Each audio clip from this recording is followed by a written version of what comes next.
The gray Atlantic fog still clung to the deck rails when the German transport slid past the Statue of Liberty. Karl Weiss, once a Gefreiter of Rommel's Africa course, squinted against the morning light. His tunic hung loose on his shoulders, the fabric stiff with salt from weeks at sea. Around him, other prisoners pressed toward the rail, silent, gaunt, their eyes darting between the great green statue and the rifles of the American guards standing easy but alert. None of them spoke of surrender. Not yet. They muttered instead about counteroffensives, about secret weapons, about the Führer's promise that Germany would never fall. But the harbor told a different story. As the ship nosed into its berth, Karl saw a skyline unlike anything he had imagined. Steel bridges spanning the river, cranes groaning under the weight of cargo, smokestacks punching black columns into the sky. Even the air smelled different, a mixture of oil, coal dust, and roasting coffee drifting from the warehouses. On the pier below, rows of trucks waited in neat formation, olive drab paint still glossy from the factory. Karl counted a dozen, then stopped when he realized the line stretched beyond sight. The Americans who boarded the ship belonged to a military police escort guard company. Their discipline was crisp, their uniforms fresh, their demeanor calm. They moved the prisoners onto waiting trains with quiet efficiency, no shouting, no brutality, just the steady pressure of rifles at port arms. Karl noticed their boots. Not a one was worn thin. In Tunisia, half his platoon had fought in shoes patched with wire. When the train clattered out of the city, Karl pressed his forehead to the glass. New Jersey's industrial belt unfolded in panorama, refineries with towers lit like cathedrals, freight yards stacked with boxcars, miles of warehouses, each bigger than any factory he had seen in Saxony. In Germany, every window was darkened against RAF bombers. Here, every furnace roared at full flame. He thought of his mother's letter, smuggled through Red Cross channels. She had written of ration cards, of scraping potato peels into a thin soup. Yet as the train rolled west, Karl saw food by the ton, grain elevators brimming, refrigerated cars painted with dairy logos, produce stands spilling with fruit. When night came, the prisoners dozed fitfully, but Karl remained awake, listening to the whistle echo down the steel rails. He remembered Rommel's speeches about discipline, about iron will overcoming material disadvantage. But as the train hurtled deeper into America, Karl began to wonder if even iron will could survive such abundance. The whistle shrieked again, long and low, as if announcing something more than a change of stations. It carried across the dark countryside into Karl's chest and settled like a truth he dared not speak. The Reich had brought him here not to triumph, but to witness the impossible. By dawn, the train was hammering through Pennsylvania, its cars rattling like dice in a cup. The prisoners leaned at the barred windows, blinking into a blur of steel and smoke. Karl caught glimpses of freight yards so vast they seemed to swallow the horizon. Hundreds of locomotives, stacks of boxcars painted in bright company colors, switchmen waving lanterns in orchestrated patterns. To his left, sidings groaned under the weight of olive-drab trucks, each stenciled with white stars. He tried to count them, but gave up when another siding came into view, filled just as densely. On the other side of the continent, in Detroit, Frank Delgado was rising for his shift at the Arsenal tank plant. The son of Mexican immigrants, he lived on coffee and determination, his hands calloused from 12-hour days riveting armor plates. He knew little of strategy, nothing of German doctrine, but he knew the numbers stamped into his shift reports. 22,234 tanks completed since the arsenal opened, with 900 Shermans rolled out in a single month. December 1942. He had helped build them, tightening bolts until his knuckles bled. And when he read that those tanks had crossed at El Alamein or were rumbling through Sicily, he felt the connection like a private oath. The train carrying Karl curved along the Alleghenies, then descended into the flat fields of Ohio. Out every window stretched warehouses and mills, their smokestacks belching without pause. Carl thought of Germany's factories shuttered by RAF bombs, of shifts shortened for lack of coal. Here the mills seemed inexhaustible. Even the rail cars themselves told a story. Rows of refrigerated cars painted with dairy emblems, tank cars labeled for gasoline, flat cars stacked with crates. The scale mocked everything he had been told about America's weakness. Inside the train, the guards handed out rations, thick sandwiches wrapped in wax paper, tins of fruit, strong black coffee poured into metal cups. Carl stared at the peach halves glistening in syrup. He had not tasted fruit in months. Some prisoners laughed in disbelief. Others muttered darkly about propaganda lies back home. Carl only ate in silence, chewing slowly, tasting not just the peaches, but the collapse of his certainty. Hours later, as the train thundered through Indiana, he glimpsed something that struck harder than any artillery barrage. A siding filled with tanks, brand new Shermans lined up like chess pieces, awaiting a hand to move them. Their 75mm guns pointed skyward, their armor still gleaming. Carl thought of the Panzer IV his platoon had nursed across Africa, its tracks patched with salvaged parts, its crew scavenging fuel from wrecks. Here, in a single yard, stood more armor than his regiment had seen in 2 years of war. As dusk fell, the prisoners quieted, each man adrift in his own reckoning. Carl closed his eyes, the rattle of wheels in his ears. Somewhere ahead lay the camp, but in his heart, he knew he had already arrived at the truth. This America could not be beaten. The sun in Texas did not rise so much as it exploded, burning the horizon into waves of heat before mid-morning. By the time Carl Weiss's train screeched into Camp Bowie, his uniform clung to him like wet canvas. Dust swirled around the barbed wire fences, and beyond them wooden barracks stood in rigid rows, their tin roofs already shimmering in the heat. The German prisoners shuffled down the steps under the eyes of American guards, rifles cradled across their chests. The air smelled of mesquite and diesel, a foreign blend that seemed as unrelenting as the climate itself. Major Ruth Ellison watched from the command post porch, her cap square, her blouse starched despite the heat. She belonged to the Army Service Forces, responsible for ensuring that the Geneva Conventions were observed. She had seen prisoners before, Italians mostly, their spirits broken, their gratitude obvious. The Germans were different, their spines stayed stiff, their eyes wary.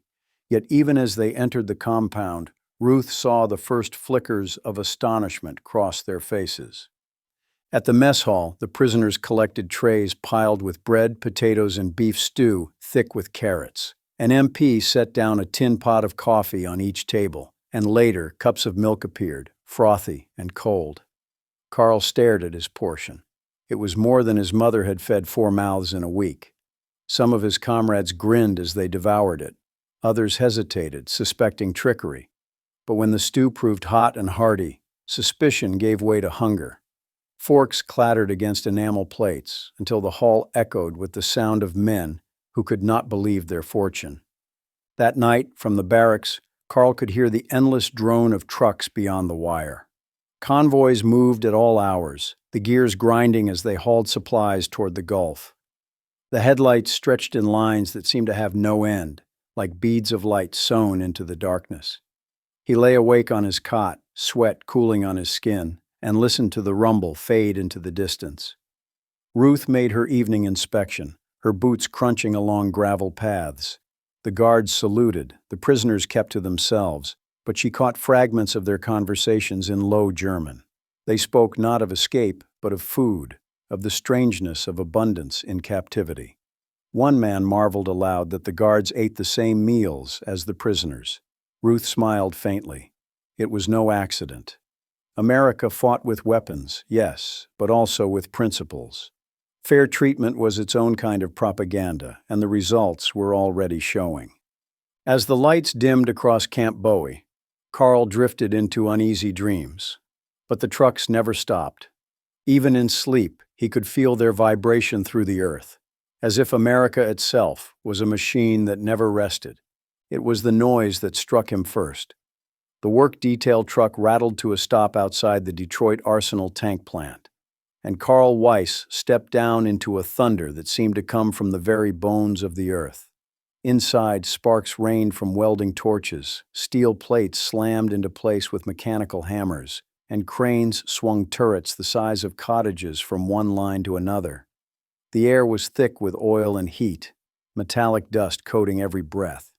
He had seen German factories, small, purposeful, always constrained by shortages. This was different. This was industry as a force of nature. Frank Delgado was on shift that morning, his coveralls streaked with grease, his hands already blistered from a week of overtime. He barely noticed the POWs filed along the catwalk, escorted by MPS, but he felt their stares. The arsenal had built more than 22,000 tanks since opening, and in December 1942 alone had rolled out 900 Shermans. Today's run would add another line of armored beasts, each carrying a 75mm gun and powered by a Ford GAA V8 engine that drank fuel but gave mobility no German Panzer could match. Karl clutched the railing as he watched. Assembly lines stretched farther than his eye could follow, each station feeding the next in perfect rhythm.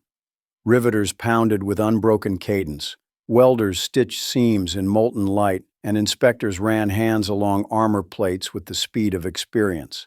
A Sherman hull moved down the line every half hour. Karl did the math in his head, then shook it away. The numbers were absurd. His regiment had fought with a handful of Panzer IVs, each repaired again and again with salvaged parts. Here, a single day's output eclipsed months of German effort. The prisoners whispered among themselves, but none laughed now. One muttered that America must be exhausting itself. But Karl shook his head. He saw the faces of the workers, men, women, immigrants, and recognized not exhaustion, but determination. Each was a soldier of a different kind, fighting with sweat and steel. Frank tightened a bolt on a turret, the metal warm against his palm. He thought of his brother in the Pacific, relying on machines like these to push across island jungles. Every tank he finished felt like a prayer sent overseas. When the whistle blew and a Sherman rolled off the line under its own power, the floor erupted in cheers. The tank's engine roared, echoing against the high rafters, a sound as final as any verdict. Karl felt it in his chest, and in that moment he understood. Germany's defeat was not only on battlefields, but in places like this, where democracy forged its iron truth one tank at a time. The train jolted as it slowed outside Ypsilanti, Michigan. Karl Weiss leaned toward the barred window and felt his stomach tighten. Rising above the flat fields was a building so vast it seemed impossible, a factory stretching nearly a mile, its roof dotted with skylights, its walls trembling from the force of machines inside.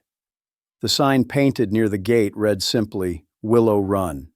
He had heard of Ford, but he had never imagined this. The guards marched the POW detail along the perimeter road. Through open hangar doors, Karl saw fuselage sections aligned like giant silver fish, wings suspended on gantries, women in coveralls perched on scaffolds with rivet guns in their hands. The air inside pulsed with the rattle of compressed air tools, the clang of steel jigs, the rhythmic hiss of welding arcs. The smell was oil and aluminum dust, mixed with the faint sweetness of cafeteria bread wafting from the worker canteen. Major Ruth Ellison walked with the escorting officers, her voice pitched above the roar. She explained to a visiting colonel that Albert Kahn had designed this plant to function like a river, raw material flowing in one end, finished aircraft flying out the other. The colonel nodded, his eyes fixed on the line. At peak, she told him, Willow Run produced one B-24 Liberator every 63 minutes. Already 8,685 had rolled from its lines, each capable of carrying 8,000 pounds of bombs across nearly 3,000 miles, defended by 11 50-caliber machine guns. Karl could not absorb the numbers. He had watched a single Luftwaffe squadron struggle to keep 5 Heinkels airborne during the Desert Campaign. Here, bombers were born by the hour, their olive-drab skins polished to a dull sheen before engines even cooled from testing. Workers shouted in English and Spanish. Women sang snatches of songs as they riveted, and still the line moved without pause. One aircraft sat ready at the end of the line, nose art freshly painted, propellers ticking over. Its engines coughed, then roared alive, a sound so deep Carl felt it reverberate in his ribs. The bomber taxied forward, sunlight catching its glass nose, and lifted slowly from the runway beyond the plant. The prisoners stood transfixed as the machine clawed into the sky. No speech was made, no warning given. But Carl felt something leave him as the bomber rose. He had believed in German efficiency, in discipline, in willpower. But none of those could match an America that built bombers faster than they could be shot down. As the group was herded back to the trucks, the whistle of another shift echoed across the plant. Somewhere behind them, another fuselage was already taking shape. The air inside the California cannery was heavy with steam. Pipes hissed overhead, conveyor belts clattered, and the sweet metallic smell of fruit syrup clung to everything. Carl Weiss stood at his workstation, stacking cans into wooden crates, his hands moving numbly as the line carried on without pause. He had seen tanks and bombers, but this endless tide of food, was somehow more unnerving. Each can rolled past, polished and uniform, stamped with dates and lot numbers. The workers moved quickly, almost carelessly, knowing that any damaged can would be discarded. Carl thought of his mother in Saxony, scraping potato peels for soup, trading bread rations on the black market. Here, damaged cans were thrown into bins without a second thought, waste on a scale that mocked German shortages. Beside him, Inga Bauer, once a nurse in Hamburg, now a camp orderly supervising work crews, whispered her disbelief. "If this is what they feed prisoners," she said softly, "what do they give their soldiers?" She had seen hospital wards in Hamburg where wounded men wasted away for lack of milk. Here, milk was delivered in glass bottles to every worker's table. The numbers told their own story. Between 1943 and 1945, American industry produced 17.5 billion pounds of canned food, enough to feed not just their armies, but their allies and prisoners as well. In Carl's hands, a single crate represented more nourishment than his village had seen in months. The farmers who delivered the peaches came in trucks larger than any Carl had seen in Europe, engines growling as they dumped their loads into waiting vats. American teenagers laughed as they tossed fruit into hoppers, their energy casual as if victory was assumed. The line of trucks stretched down the road, more arriving each hour. At noon, the workers broke for lunch.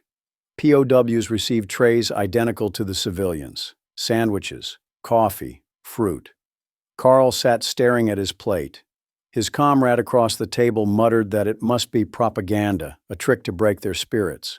But as Carl bit into a peach half glistening in syrup, he tasted not trickery, but certainty. Abundance itself was the weapon. Inge scribbled notes in a small booklet she carried, careful to keep it hidden from the guards. She tallied cans, trucks, crates, trying to make sense of the scale. But by the time the whistle blew and the line resumed, she had stopped. Numbers no longer mattered. The truth was visible all around them. America could out-eat, outfeed, and outlast the Reich. As evening fell, Carl stepped into the cool air outside, wiping his hands on his trousers. He looked back at the factory, its windows glowing with electric light, and realized it would not stop through the night. Neither the sun nor the war dictated its hours. America's factories worked on their own time, and that time was endless. The first time Carl Weiss saw the depot yard in Kansas, he thought it must be a mirage. Rows upon rows of olive-drab trucks stretched to the horizon, their canvas covers billowing in the hot wind. Engines idled, gears clanked, and the air smelled of gasoline and dust. From his vantage point on the work crew, the sheer scale made his chest tighten. In the Africa Corps, his platoon had fought over a single Opel Blitz, repairing it with wire and scavenged tires. Here, there were thousands, spares, replacements, even wrecks casually discarded because another would roll in tomorrow. An American sergeant explained to the guards that these were GMC CCKWs, deuce and a halves, the backbone of Allied supply. Each carried 2.5 tons of cargo powered by a 270 cubic inch engine that could grind through mud, sand, or snow. More than 572,500 of them had already been built. In total, America would turn out 2.4 million military trucks by war's end. Karl struggled to grasp the number, 2.4 million. Germany's armies, he knew, relied on 2.75 million horses to haul their guns. Horses against engines, hooves against steel. The absurdity made him swallow hard. Major Ruth Ellison, visiting on inspection, took notes as she listened to the quartermaster rattle off statistics. Fuel convoys burned 300,000 gallons a day during the Red Ball Express. Spare parts were stockpiled in warehouses larger than German barracks. Tires were replaced preemptively, not because they were worn through, but because the schedule demanded it. Waste, some called it. Ruth knew better. It was insurance. Karl overheard an American driver joking with another, complaining about the monotony of convoy runs. "It's just trucks all day long," the man said. Karl wanted to laugh at the understatement. For him, one truck had once meant survival. Here, monotony meant abundance so overwhelming it could be taken for granted. The POWs loaded crates into one line of trucks, their movements mechanical, but Karl's thoughts kept circling back to the endless rows gleaming in the sun. He imagined them rolling east, convoys that would never end, carrying shells, rations, fuel, every necessity of war. Germany could blow bridges, tear up rails, even torch towns. But how could they stop this tide? As the day ended, the trucks began to roll out, one after another, their engines harmonizing into a steady growl. Dust clouds rose, swallowing the horizon. Karl wiped his brow, and in the distance, headlights already blinked on. He thought of the columns of Wehrmacht horses plodding through mud, and he felt the weight of inevitability settle deeper than ever. The convoy vanished into the night, but the rumble lingered in the earth, a reminder that America's war did not pause, not even for darkness. The newspaper arrived at Camp Bowie on a humid morning in June 1944. An MP tossed it onto the mess hall table where the prisoners sat eating breakfast. The headline blared in thick black letters, "Allied armies land in France." The Normandy invasion was underway. Karl Weiss picked up the paper, his hands trembling as he scanned the columns. Maps showed beaches named Utah, Omaha, Juneau. Photographs showed lines of landing craft. But what made his blood run cold were the numbers. Reports claimed Allied artillery had fired more shells in the first days than the Germans could hope to answer. In one sector, British guns alone poured out 10 times the volume of 5th Panzer Army. Karl remembered the dry click of his platoon's 105mm howitzer when the ammunition crates had run empty in Tunisia.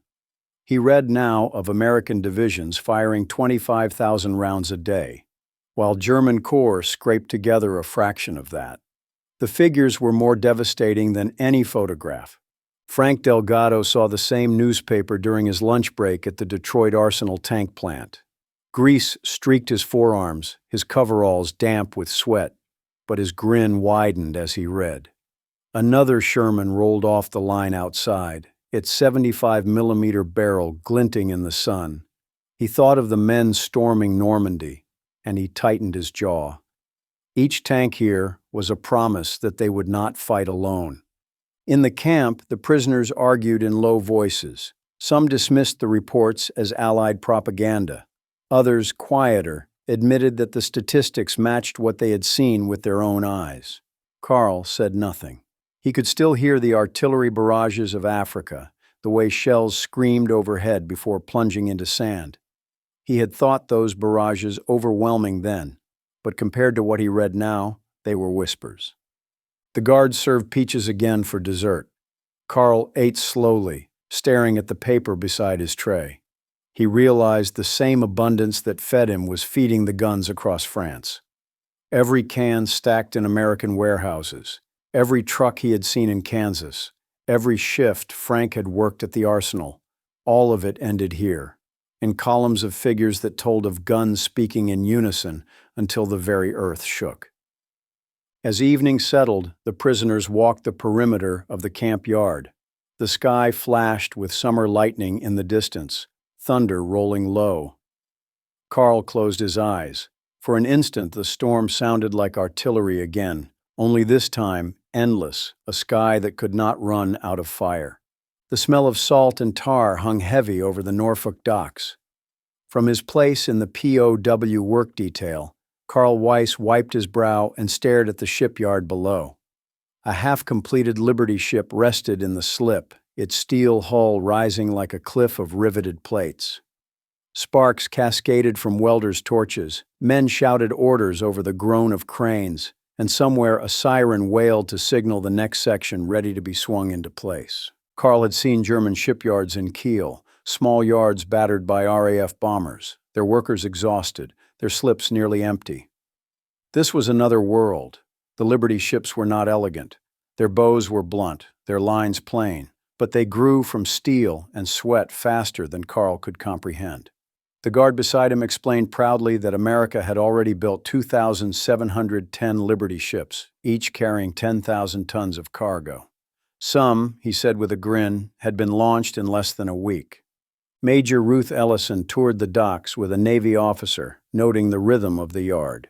She knew the statistics, 18 yards working day and night, Victory ships already replacing earlier models, convoys too numerous for U-boats to sink. Even when German submarines prowled the Atlantic, losses never kept pace with production. For every ship torpedoed, 3 more slid down American ways. Carl hefted a coil of rope onto a cart, his arms straining. Around him, American workers ate sandwiches as they labored, laughing as if this endless tide of steel was no burden at all. He thought of German ration lines, of dock workers at home growing gaunt, of friends drafted into Volkssturm battalions while their shipyards rotted. Here, women and old men joined the crews, confident and loud, their energy feeding the yard as surely as coal fed the furnaces. The ship in the slip lurched forward with a roar as water rushed against its sides. Sirens blared, workers cheered, and the vessel floated free, rocking gently before tugs nudged it into place. Carl stared in disbelief. In a single afternoon, another transport had joined the fleet. Somewhere in Europe, men like his brother would face the cargo this ship carried: tanks, shells, rations, trucks. All the things Germany lacked. As the sun dipped low, the dock crane swung again, already preparing the keel for the next hull. There was no pause, no respite. Carl closed his eyes and heard the booming of the sirens echo against the bay. Each blast was another nail in the coffin of Germany's hopes. The Liberty ship moved slowly toward the horizon, its blunt bow cutting water like inevitability itself.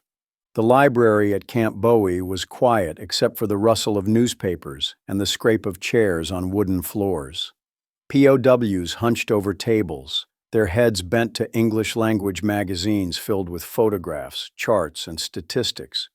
The Americans did not hide their numbers, they flaunted them.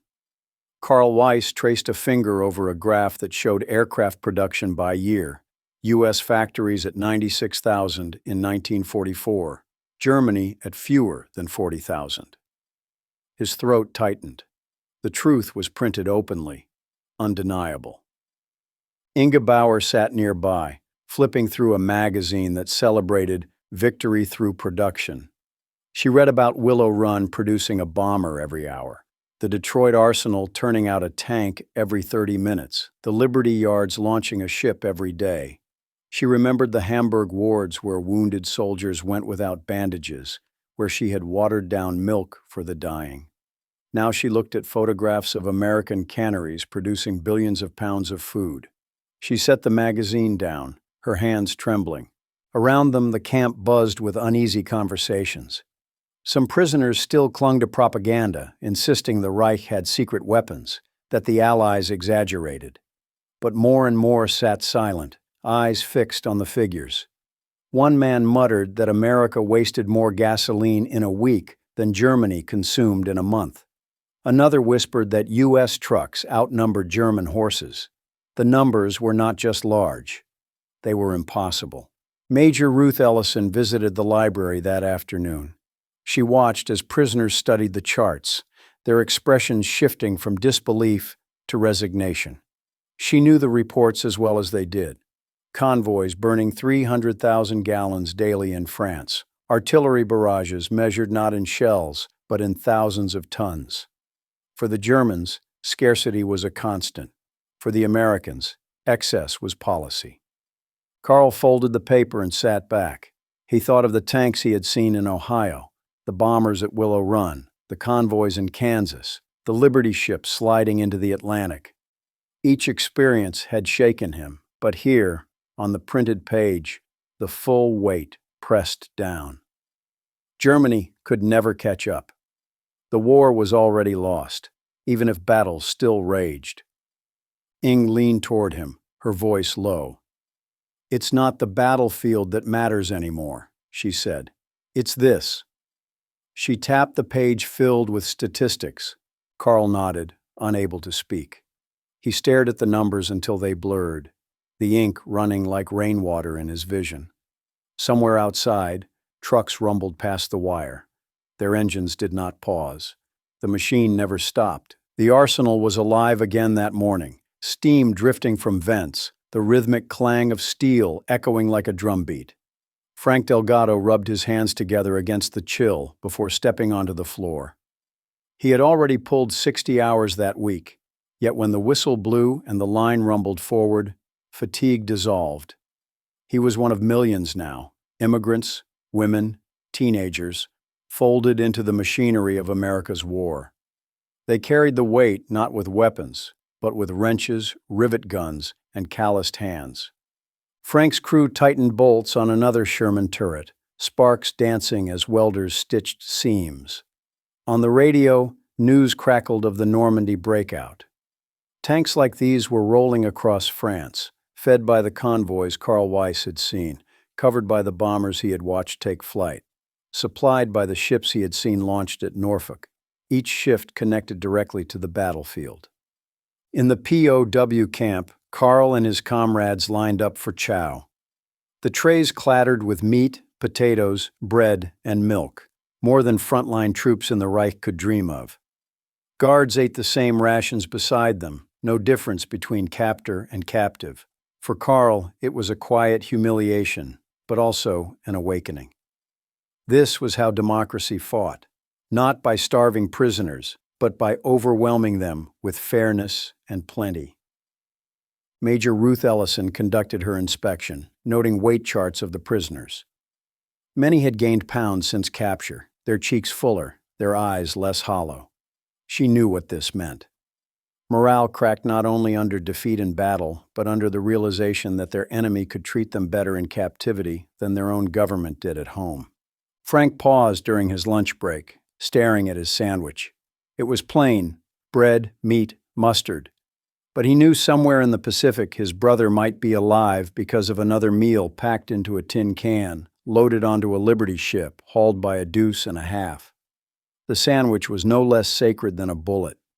Democracy's arsenal was not only steel and gunpowder, but bread, fruit, and coffee poured into tin cups. That night, as floodlights illuminated the arsenal yard, another line of tanks rumbled onto railcars bound for the East Coast.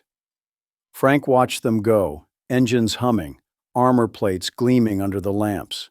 He raised his hand in a small salute. Behind him, workers trudged home, their boots heavy, their shoulders bent, yet none doubted why they labored. Carl, miles away in Texas, heard again the drone of trucks outside the wire. He thought of the meals, the tanks, the bombers, the ships, and he realized with finality, it was not brutality that would defeat Germany. It was abundance harnessed by free men and women who worked as if the world itself depended on their effort. Years later, long after the war ended, Carl Weiss sat in a quiet German town rebuilt from rubble. Children played in the street, their laughter mingling with the distant toll of church bells. He was an old man now, his hands knotted with age, but he remembered with painful clarity the first time he had seen America's factories. When his grandchildren asked how he had known the war was lost, he did not speak of El Alamein or Stalingrad or Normandy. He spoke of trains, of factories, of the endless convoys he had glimpsed from behind barbed wire. They built bombers by the hour, he told them, tanks by the acre, ships by the day, and they fed even their prisoners more than our soldiers at the front. His grandchildren blinked in disbelief, the numbers too immense for their imaginations. Carl only shook his head. He knew the truth had been stranger than any story. Across the ocean, the Detroit Arsenal became a symbol of victory, its machines retooled for peace, its workers returning to homes and families. Willow Run's vast plant closed, but the memory of its output, 8,685 B-24 Liberators, remained. The Liberty shipyards grew quiet, their ways empty, but 2,710 ships had sailed into history. The trucks that once thundered across France rusted in depots, their mission fulfilled. Major Ruth Ellison retired from the Army Service Forces, carrying with her the memory of the prisoners she had guarded and the rules she had enforced. She knew that democracy had shown its strength not only through firepower, but through restraint, through adherence to principle, even in war.